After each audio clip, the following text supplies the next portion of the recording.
The moment our fellow geeks, weebs, nerds, and other unfortunates have been fervently waiting for has finally arrived.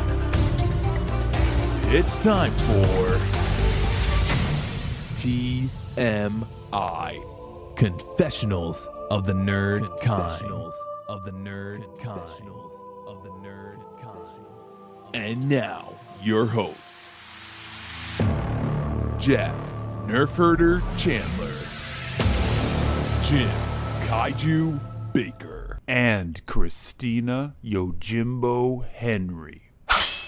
You can continue.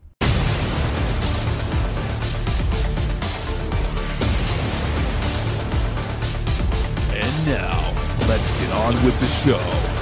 Here is TMI. Welcome back, everybody, to our series of standalone Mandalorian episodes. Mandalorian. We have a new one this week.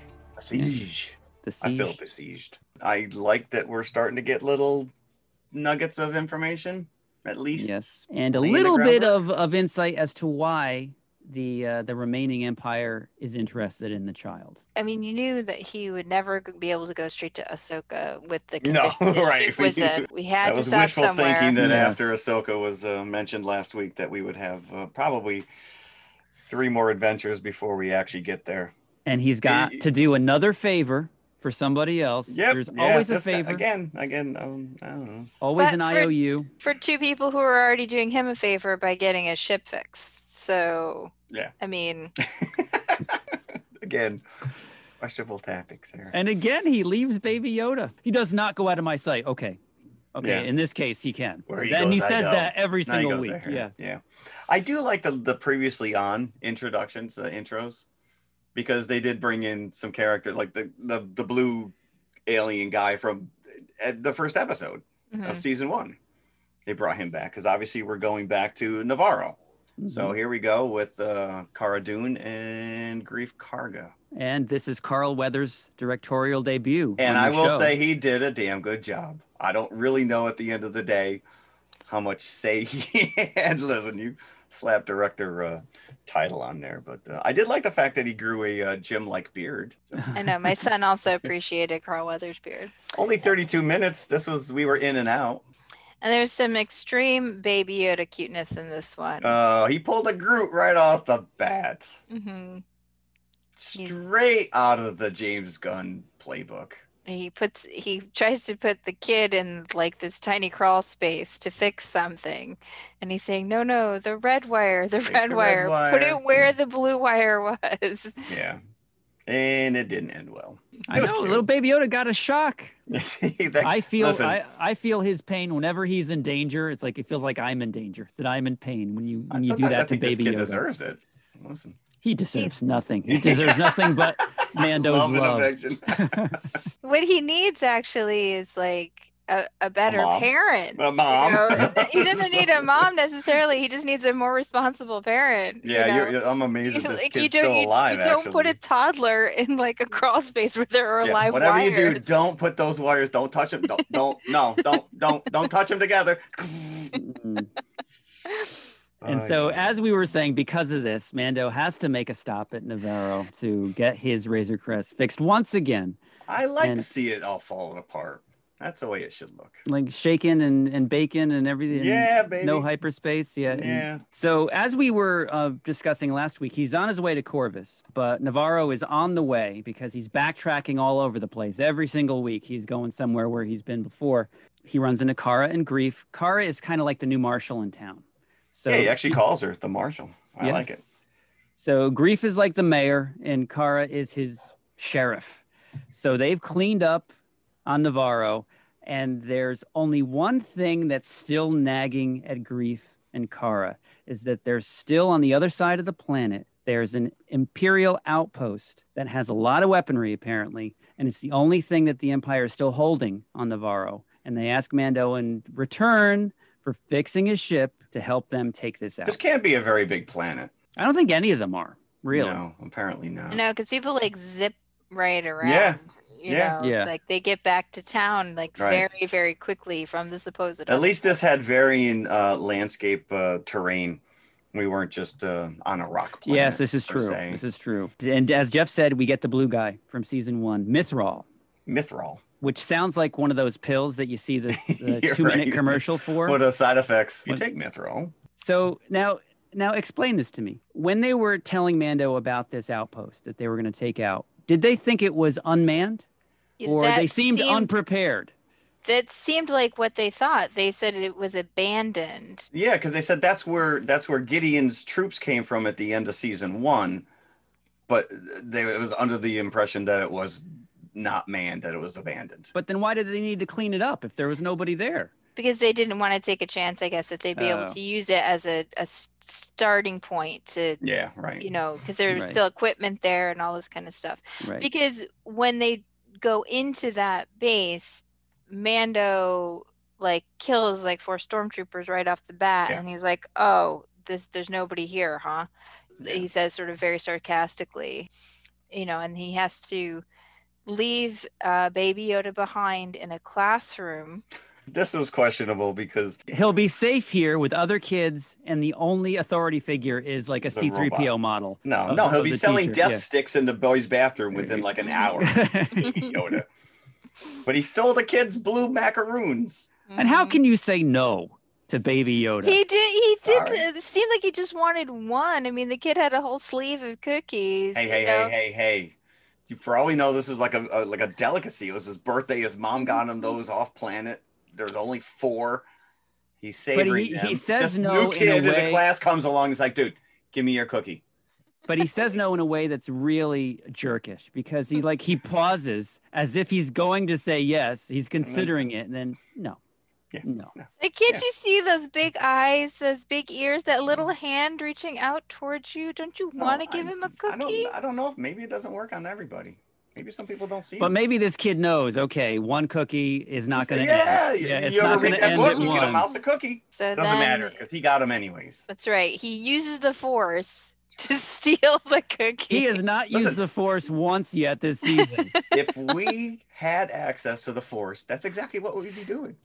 Stealing Stealing these cookies. cookies He from other definitely kids in our hasn't saved class. Mando yet with the Force. He No, didn't even save no, not at himself all. when he got swallowed by that monster with the Force. But nope, he gets a He cookie. did save him with the Mudhorn, Yeah. though, right? He did save him with the Mudhorn. That was last season. What have you done for me lately? Thankfully, we're allowed to leave Baby Yoda behind so that we can go on this ill-conceived trip with Right. with Mithros, who's working off his debt to Grief.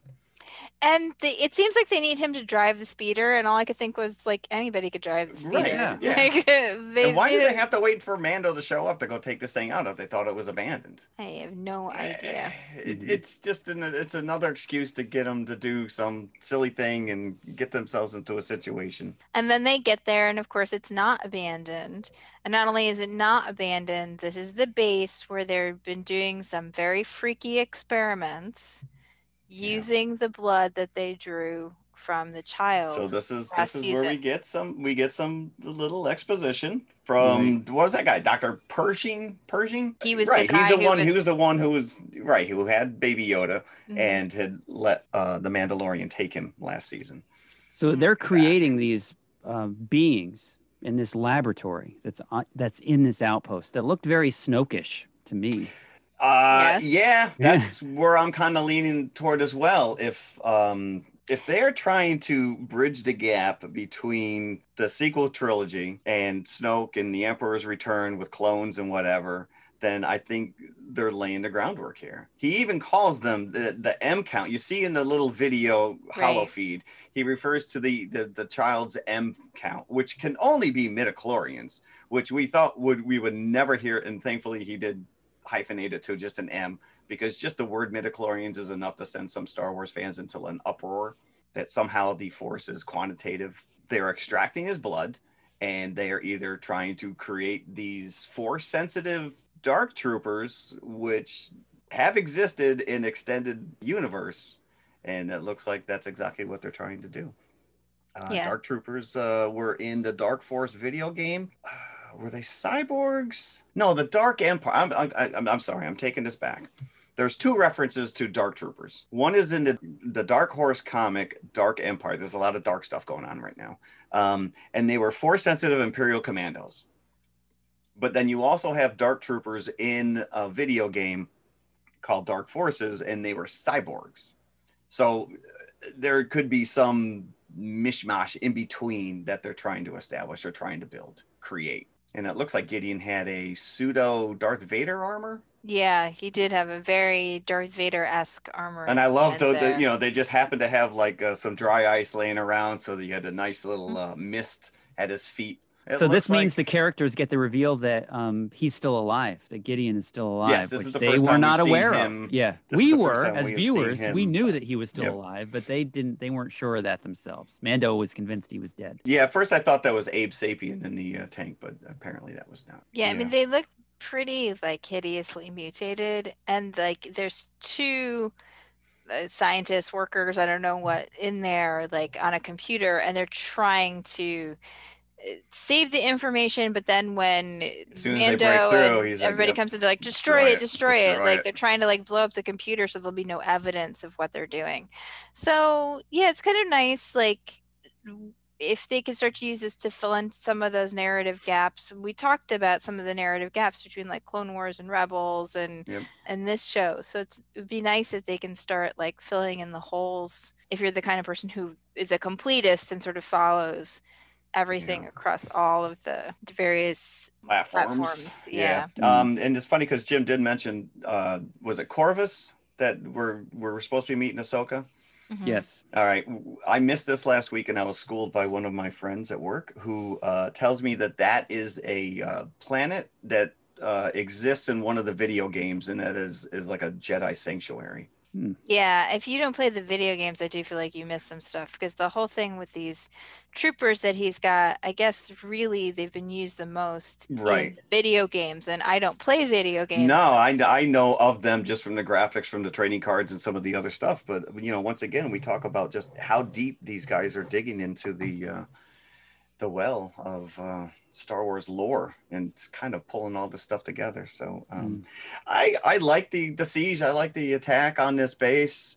There's some funny moments with Mithril trying to reach the what can only look like the Death Star tractor beam. But it was a throwback to the characters in A New Hope sneaking around the Death Star. That's what it reminded me of. But we got the lava. What they're trying to do is, this thing exists, this entire base sits on like a lava pit, and they were controlling the temperature. So all I got to do is turn off this, I don't know, inhibitor, and the lava will just take it out, just blow it up. And there's a great scene where the Mandalorian, they realize that, stupid me, I left the baby unattended. Now I got to go back. You know what, you guys, you're on your own. I got to go back and get this baby because Gideon is still alive. There's more at play here. And he shoots up the shaft in his backpack, and as he comes out of the pit, there's like stormtroopers, and he's just like shooting the stormtroopers as he's flying by. It was some cool stuff. And then we get friggin' parkour and speeder bikes down the mountainside chasing the transport, which was that transport that she hijacks is a toy that Kenner created years ago. It was never it was to collect your figures together. Yeah, it was like the little stormtroopers could carry on the side. And I think there was a variation of that in Rogue One. But as soon as I saw it, I'm like, that's like literally from the Kenner's line of toys. That's the exact same thing my husband said. He's like, I had that toy. Yeah. That begs the question. Now, I was thinking about this because of that craft, because I remember the toy as well. Whenever you would see Star Wars toys laid out in the Christmas catalog in Sears or what have you, the photographer will have created a scene that he's taken a picture of. And there's always like 50 stormtrooper figures in this scene. So to make it look like the movie. And I was wondering, was there any kid that bought 50 stormtrooper figures to recreate the Death Star? But yeah. Or got two of those red Imperial guards so they could stand on either side of the TIE fighter when the Emperor comes down. How come they didn't come together as two-pack? They didn't. I don't think they did. You had to buy two of them if you wanted to recreate that scene. There were some 3-packs, but they weren't the same figure. But yeah, I'm sure there's somebody out there who was like obsessed with stormtroopers. You had to have multiple. You had to have them. It's revealed that there's an inside man or inside bug man on Navarro.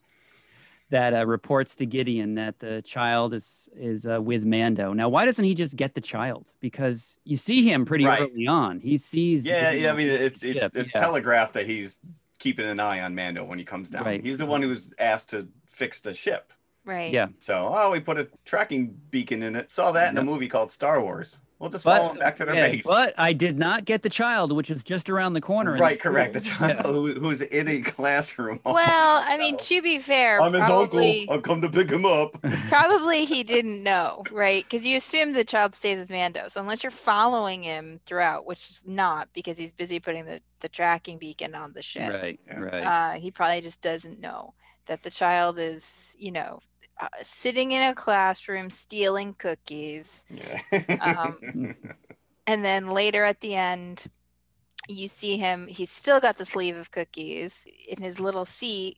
And this sequence is fun Mhm. because Mando has now disappeared. He's going back to pick the child up. And you got Grief and Cara and Mithril in this transport, trying to get away. You got the speeder bikes are chasing, and Grief is in the gun turret, and he's shooting these things down, and then the TIE fighters start coming after him. And it looks like they're pretty much dead. And boom, here comes the Razor Crest. And we get some nice little flying sequences. Yoda's throwing his hands up into the air as they're going around. He's like, wee! And then he spits up his cookie. The episode is kind of wrapped in a bow, but it's not. Because now you have some more questions about what that lab was and what exactly those figures were floating. Yep. And we won't know because they blew them up. They blowed them up. We know that Mando is being tracked to Corvus. This is what I've been wanting. Is like I said, they could have done this throughout. They could have just little bits, where they sort of throw you a bone and keep you tied to that overall story. And again, here, like they answered a couple questions, right? They created new ones. The stakes are raised. This is what I was talking about the second episode, right? Yeah, it's not like you have 20 episodes to do fillers and just standalones. It's nice to at least start to get some kind of resolution on the questions that you have. Yeah, yes. But you know what? Even more so than that, I think it's interesting because you had the X-wing pilots in there, and what you're getting a picture of, which is that the New Republic is doing no better of a job than what the Empire was doing, because they're so concerned with the metropolises of the inner workings of the galaxy that these outer rims are forced to kind of deal. It's the Wild West, literally the Wild West. But you got Grief is like, well, I'm mayor now and she's the marshal and we're just going to take care of this planet. This is ours. This is our town. Because you think about it, this relatively small rebel band, when compared to the Empire, now has to police the entire galaxy. Yeah. And they don't have the capacity to crappy do it. job at it. Yeah. So I thought that was really interesting. Now, when he at the end, when the rebel walked away, he lays down this thing for Cara. Is it a badge, or is it like a currency? So I took it as like a badge, where like if she picked it up and she accepted that responsibility, then she was officially considering herself part of the New Republic, with the New Republic, and not just like someone who's acting on their own out on this outer rim planet. Yeah, that was my takeaway, but I wasn't entirely sure. If it was the equivalent of a guy flipping a coin to her as he walks out. All right, well, thanks for nothing.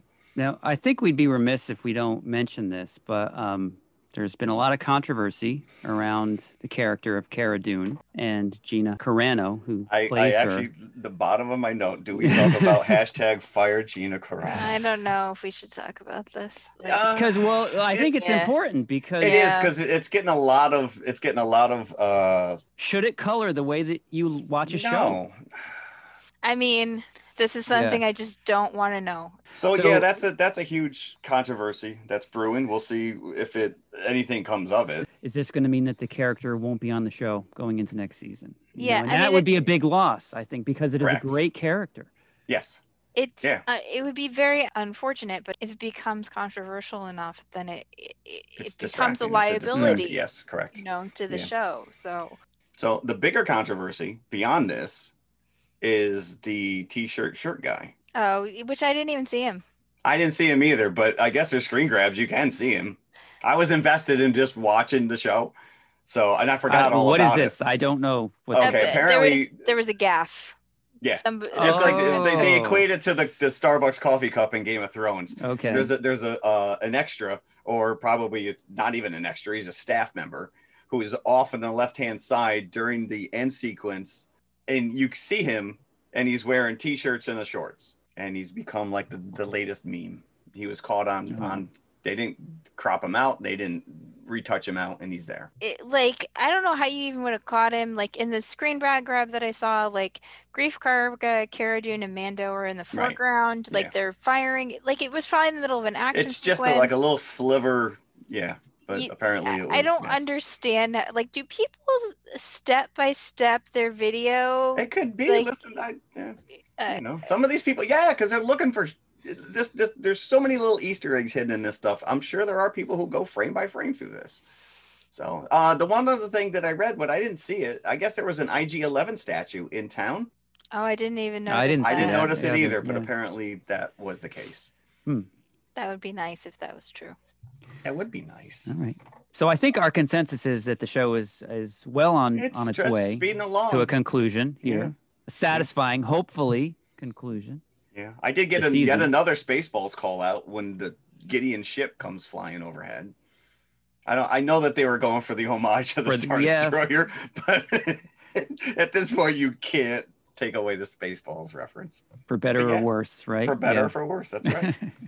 So All right, yeah, so- I enjoyed it. I thought it was a good episode. We did get some answers, and we're moving forward. Only 7 more episodes before we see Ahsoka. I'm gonna punt it to season 3. Exactly. We will see you next week with chapter 13. That's right. Let's hope it's a lucky one. Thanks for listening. Yep. Thank you. Bye.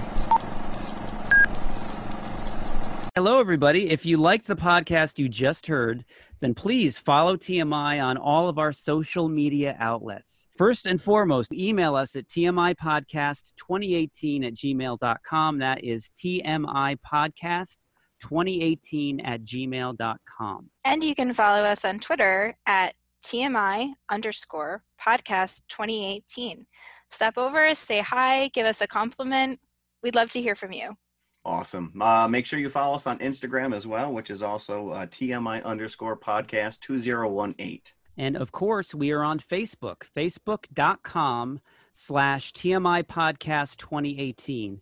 And it should be noted, we also have a community page, so join the forum. And if you like to watch YouTube, you can see us at TMI Podcast 2018, all one word. Look for the popcorn bucket. Popcorn bucket. Or you could just go to our website, which has every link there, TMIConfessionalspodcast.com. And we'll see you at the concession stand. We'll save some popcorn for you. What have you done for me lately?